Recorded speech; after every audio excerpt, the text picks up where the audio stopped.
You know, anytime I spend more than a week away from camera, it begins to feel somewhat alien to me. But yet, here we are again. What's going on, my people? It's the man, the myth, the one and only Sir J Legend, and I'm here today to give you none other than your weekly prescribed Bleach chapter review. Today, what I'm going to be reviewing for you is Bleach chapter 640, entitled Baby Hold Your Hand Part 3, entitled The Mad Lullaby. Alright, a few things are going to be a bit different. I'm not going to be doing a question time this week because I've got so much work that's just flown in. Like I've had adverts I need to video edit and push out. Basically, I've got a lot of work and a lot of content I need to distribute. That's separate from my YouTube channel. So I'm not going to be doing a question time this week. And this week, it did leave a lot of room for questions, but I'm going to do my best to cover and answer all those questions that you possibly may have in this video. So no question time this week, I'm sorry about that. I'll do I'll probably do like a Bleach breakdown volume 3 probably sometime next week or something, because I've been meaning to do that for a long time. But nonetheless, I think we should dive into things, but right after that intro.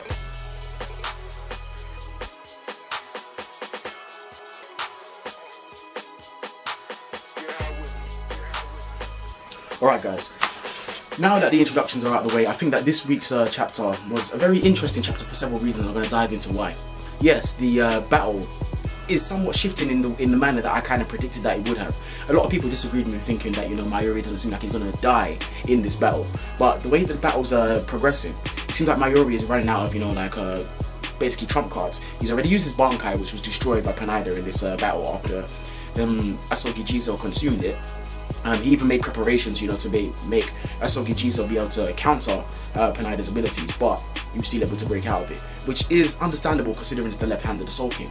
I'm going to digress a little bit. I'm only using one sword today because I don't have much time. I've got to get right back to work and right back to editing, so that's why I'm using one sword today, not dual wielding like normal. Anyways, let's dive back into the chapter. Now, this week's chapter was a very interesting read for the simple fact that, you know, an interesting development happened, and it's something that I've been thinking about for quite some time. And what is that? It's the somewhat relationship between Nemu and Mayuri. Now, what Mayuri says at the very end of this chapter after Nemu tries to save him is very, very, very interesting. And basically, she jumps in to save him because, you know, obviously she cares for her captain. And we all know that Mayuri created her. And, like, you know, he made her out of God knows what, I don't know, he created her. But we do know for a fact that this isn't the first Nemu that Mayuri has created.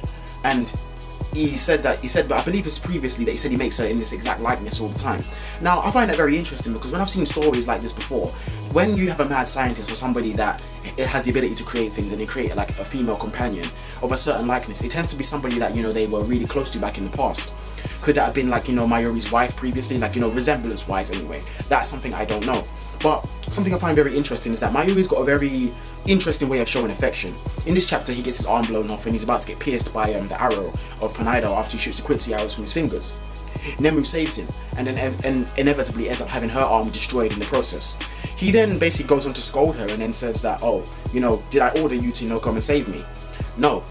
Listen, since Ichigo has arrived, we've been through basically too much for me to have to create you again. I'd have to basically raise you again from scratch, and you're too valuable to me. That's basically, in a nutshell, saying that I care for you and you're too valuable for me to lose. So in that essence, you can see that Mayuri does, you know, somewhat care for Nemu, and that's what I find very interesting in this chapter. I'm going to dive into that a little bit. Why does he, other than what he said, you know, about the knowledge and previous fights and I think that is somewhat deeper than that, because Mayuri would probably find some way to be able to preserve the memories of Nemu and basically bestow it upon a new one. So I don't think that, you know, it's so much, oh yeah, you know, I have to teach you all over again, because we've seen him be very innovative and basically come up with solutions to very tricky situations and problems in the past. But in this case, it just seems to be somewhat more of a romantic connection rather than, you know, just like, oh yeah, I need you, you're like a very valuable tool that I can't replace. It seems somewhat deeper than that, and that's just my personal thoughts. What do you think about that? That's something I'd like you guys to comment in the comment section below. And that's really the main point of this chapter. As for what my predictions about this battle, I said I do believe Mayuri is going to lose, and I stated this in the last chapter review that I did. And the reason I said that is because we know Mayuri now. We know Mayuri has the ability to, you know, basically get himself out of tight situations. We know that he's able to come up with things on the fly, and basically he's made preparations in advance. But we've seen that he basically modified his Bankai, which is the ace of a Shinigami, and their Zanpakuto to one of their abilities, and it's been countered and destroyed. Whether Asogi Jizo can regenerate, that's a different story, but we don't know if he's, I don't believe that, you know, Panada's going to give him the time to be able to modify his Bankai anymore in the midst of this battle. I believe he's going to need some outside assistance, otherwise he is going to die. And then even the tone that was set at the end of this chapter, because that's one of the things that I realised not a lot of reviewers touch upon. They touch upon, like, you know, the pacing, character development, things of that nature, but they don't touch on the tone of the chapter itself. This chapter had a very much more dark tone to it.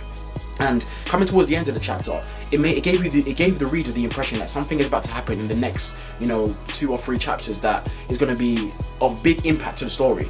So if a captain of the caliber of Mayuri Kurotsuchi dies, it's going to affect the Gote 13 in a massive way, because there's very few people in the Bleach universe who can replace it.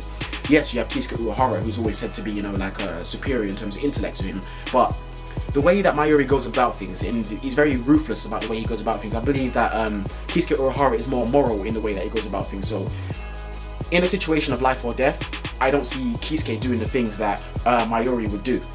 So Mayuri is very valuable, that's what I'm saying. And to be able to lose somebody like him would be a very big impact to the story, and that's why I see it happening, just for the simple fact of keeping the reader interested. Very much like what happened with Byakuya, like, you know, he was meant to die, but the only reason he didn't die is because the fandom rejected it. But that's kind of digressing a little bit. Overall, the chapter's a good read because you see character development in terms of Mayuri. Mayuri's always come across as being this very cold-hearted, you know, like evil scientist that, you know, will do more or less anything to, like, for what he believes in. But in this case, it seems like he's willing to put himself in harm's way to protect something that he created. Now, why would that be? Now, when you have, like, the father figure or man of a household, he's willing to protect his family and his wife and his children. And it seems like that's a similar relationship here. It can either be like, you know, Nemu was reconstructed in the shape of his wife or his daughter or a loved one that he once had in the past, because we don't know too much about Mayuri's past. We know that he was a prisoner at some point, but we don't know what kind of relationships or families or anything he's had in the past. It's never been touched upon, and it's all more than feasible that this could happen because Shinigami lived for thousands of years, and within those thousands of years, of course, they develop relationships develop in, you know, a matter of weeks, sometimes months, and depending on circumstances, days. So yeah, that's just generally what I believe and how I think this chapter was. Generally, I think this chapter was a very good read, and I hope you guys have enjoyed this week's chapter review.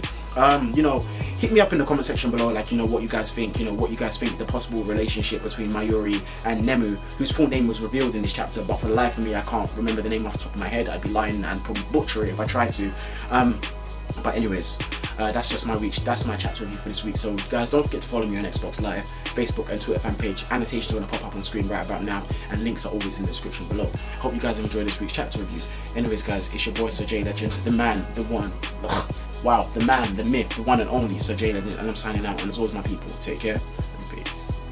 Hi guys, I feel like I should do a somewhat deeper analysis in a very short nutshell.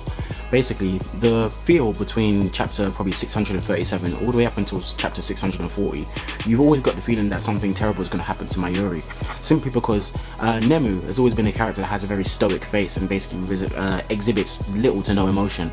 But in the latest few chapters, you see that Nemu is beginning to seem somewhat worried about Mayuri's well-being, and that leads me to believe that something is going to happen to Mayuri, because she's been around him for so long and she basically knows when he's in trouble or not, and she's always able to do something to help and get him out of a situation.